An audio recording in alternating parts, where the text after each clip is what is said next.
Inyo lahat. Hindi po Romeo pangalan ko, no? Si Romeo, si General Focus yun. Ako po ay si Carlos, no? Kita, retired Army Brigadier General, no? Nag-retire ako noong 2010. Actually, nitong about 2 days ago, no? Nagkaroon kami ng virtual rally, no? Kasi sunod-sunod na yung ating mga physical rally hanggang sa mag-evolve ito ng virtual rally. Ayaw ko kung napanood niyo yun, no? Na kung saan yung mga kapwa natin Pilipino ay talagang nagpahayag ng kanilang saloobin sa mga nangyayaring pagnanakaw sa ating gobyerno. Gaya ng sinabi ni Colonel Mecran, kami dapat retired na, namamahinga na, no? Nasa tumba-tumba, nagre-relax. Ako, 68 years. Si Colonel Mecran na 66 na yata o 65, no? 65. Mas bata sa akin ng 3 guhit, no? Pero ganun pa man, iisang damdamin namin. Nagsama kami noon sa Mindoro. Yung Mindoro talagang nag-quarters pa yan noon nung kalakasan ng CPP, NPA, LDF. Yun yung naging national headquarters nila sa Mindoro Oriental. So anyway, bakit kami nandito? Retired na pero nag-asalita pa rin kasi hindi namin ma-atin na pag nawala na kami dito sa mundong ito ay patuloy ang nakawan sa ating gobyerno. Ayaw namin na yung aming mga anak, yung aming mga apo ay patuloy na mababaon sa utang. Ang utang natin ngayon napakalaki na ng Pilipinas, accumulated through the years. At lalong nadagdagan ng panahon ni PBBM, 17 trillion. At expected na by 2028, aabot ito ng 20 trillion pesos. So sa ngayon pa lang na 17 trillion, baon na ang ating sarili, yung inyong mga anak at yung ipapanganak pa lang ng more or less 150,000 kada isang Pilipino. Eh pagdating ng 2028, baka ano na yan, mga 200,000 na, no? Anyway, kaya kami specifically nandito ay upang suportahan ang ating kapwa Pilipino, minamahal nating congressman, si Congressman Kiko Barsaga, na kung saan hinusalan ng Kongreso, ng House of Representatives, sinuspend ng 60 days. Nagpahayag sila na kaya raw sinuspende si Congressman Kiko ay dahil, yan, may nasusunog doon, no? Pero kuryente yata yun, no? Nalaglag. Anyway,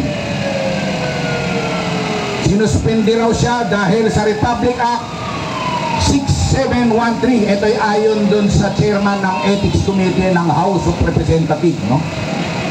Yung Gen Z rin na si Congressman, hindi, Abalos ata yun, Congressman Abalos. Bata pa rin to, kaya lang iba na yung kanyang pag-iisip, no? Double standard na nangyayari dito sa House of Representatives. Republic Act 6713, ano ba yun? Ito po yung Code of Conduct and Ethical Standard of Public Officials. May na-violate daw siya doon. Pangalawa, yun daw House Rule number 20 ng House of Representatives. Ito yung Code of Conduct, no, ng House of Representatives. Nung binasa ko yung isang paragraph doon, yung unang provision doon na nakasaad, yung maintenance ng isang miyembro ng ethical standard. Meron silang certain standard na sinusunod daw. Ano kaya ito? Walang nakasagay ito eh. Very broad. They should maintain an ethical standard, bawat miyembro. That should reflect yung reputation daw o yung pangalan ng Kongreso. Ano yun? Ano yung ano? Hindi ko maintindihan kung ano. Ang pagnanakaw ba hindi pasok dun sa ano? Kasi maraming mga miyembro ng Kongreso na inakusahan na. Hindi ko sinasabing guilty, no?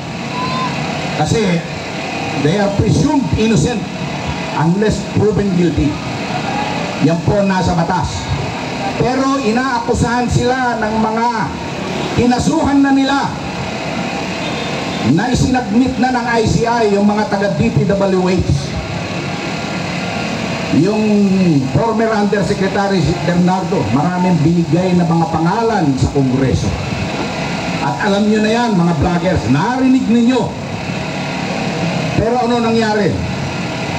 Ni isang congressman o grand congresswoman walang isinama sa kaso. Ano to? Double standard? Yung ba yung ethical standard na sinasabi sa House Rule na dapat hindi binabiolate? Labas pa doon yung pagnanakaw. Pagka may kaso, dapat sinalang na yon, no? Again, I'm not saying na guilty sila, no? Tapos, ang pangatlong reason daw, ayon sa chairman ng Ethics Committee, ay dahil daw conduct unbecoming yung ginawa ni Congressman Kiko Barsaga. Sa amin sa military, meron din kami yan, conduct unbecoming of an officer and a gentleman. Pagka meron ka yan, may corresponding punishment. It could be demotion, probably reprimand kung medyo maano lang. So, yun sa tatlo na yun, parang malabo, no? Pero ang klaro na nangyari sa suspension na 60 days na ito ay ang violation ng Article 3, Section 4, na kung saan pinigilan ang kanyang freedom of expression, no? Ano ba yung nakasaad sa Constitution 1987? Ayon sa Section 4, Article 3 ng Bill of Rights, no law shall be passed abridging the freedom of speech, of expression, or of the press, or of the right of the people peaceably to assemble and petition the government for redress of grievances. Yun lang naman ang ginagawa ni Congressman Kiko Barsaga. Nag-express lang siya ng kanyang sentimiento. And yet, sinuspend siya. Ano pa ngayon ang House of Representatives? Dating democratic institution. Ngayon ano? Ano nangyari? Sila mismo ang nagbusal sa bibig ng mga naglalabas ng katotohanan. Iba lang ang the way Congressman Kiko expresses himself. Iba. Kaiba sa atin. Gen Z style, no? Unique. Yung ba'y kasalanan? Halimbawa, is ending mo, mag-meow-meow ka. Meow! Kasalanan ba yun? Eh, style niyo. Hindi po dapat ganyan ang ginagawa ng ating House of Representatives. So, sa ating mga matitinupang congressmen and women, sana po huwag niyo pong panatiliin na ang freedom of speech and expression ay hindi sunod-sundin, lalong-lalo pa ng House of Representatives.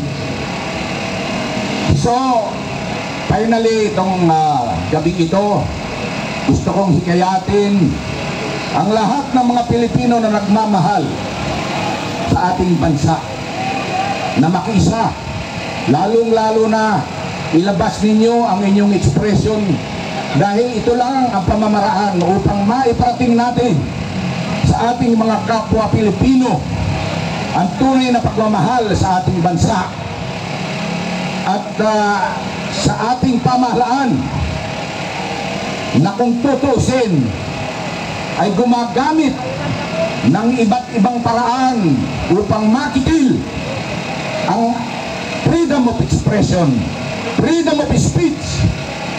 Buti na lang ngayon wala pa namang pumipigil sa atin, pero sa ibang mga bagay kagaya ni Congressman Kiko Barsaga, siya po ay practically pinigilan at binigyan pa siya ng ultimatum na within 24 hours yung kanyang mga ipinahayag, yung kanyang mga post sa kanyang Facebook ay pinatatanggal.